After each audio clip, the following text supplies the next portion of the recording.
Hospital میں کام کرتا تھا. I was heading a department of rehabilitation medicine. تو مجھے شہباز شریف صاحب نے جو سی ایم تھے انہوں نے ایک فیملی بھیجی. ایک بزرگ آدمی تھا تو اس کے 5 بچے تھے, 5 کے 5 معذور تھے, اور ہمیں انسٹرکشن یہ تھی کہ ان کا ٹریٹمنٹ کرنا ہے, فری کرنا ہے, اور ان کی پوری ہیلپ کرنی ہے. تو ظاہر ہے کہ جب وہ ڈپارٹمنٹ میں آئے تو ہم نے ان کا پورا ڈائگنوسس کیا. پھر ان کا ایک ہاتھ کو سرجری کی ضرورت تھی, پھر اسی طرح کچھ کو آرتھوٹک سپورٹس کی ضرورت تھی, فزیوتھراپی کی ضرورت تھی, تو ہم کرتے رہے. اچھا, جو بچہ ان میں ذرا بڑا تھا, آئی تھنک اس کی ایج تھی کوئی تقریباً 18-19 سال کے قریب, تو اس نے اچھی امپرومنٹ دکھائی اپنی ٹانگوں میں. تو ایک دن کیا ہوا کہ ہم اس کو جس طرح ریگولرلی اسیس کرتے تھے, تو میں نے کہا یار تمہاری ٹانگیں تو کافی بہتر ہو گئی ہیں, اب کچھ دنوں بعد تم چلنا شروع کر دو گے, تو مجھے یہ بتاؤ کہ جب تم چلنا شروع کرو گے تو سب سے پہلا کام کیا کرو گے؟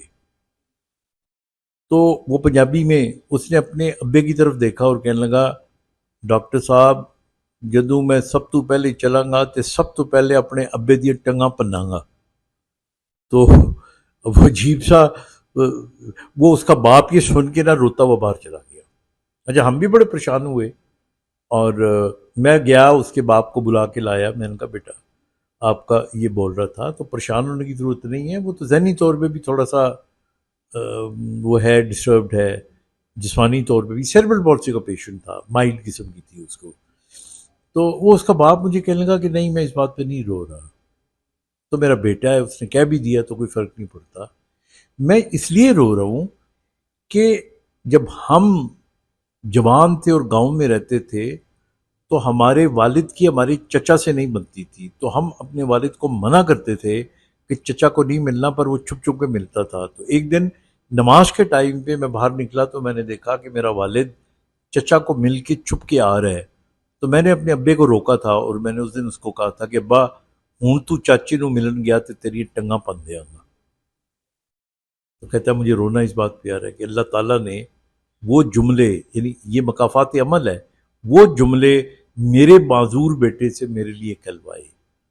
تو وہ بڑا گڑ گڑا کے رویا, اللہ سے اس نے معافی مانگی.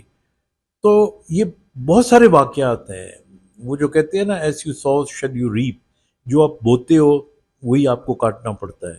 یہ مکافات عمل, یہ الگ بات ہے کہ ہم اندھے بن جائیں اس کو نہ دیکھیں, لیکن جو آپ اچھائی یا برائی کرتے ہیں اس کا نتیجہ اس دنیا میں آپ ضرور بھگت کر جاتے ہیں. اپنا خیال رکھیے گا.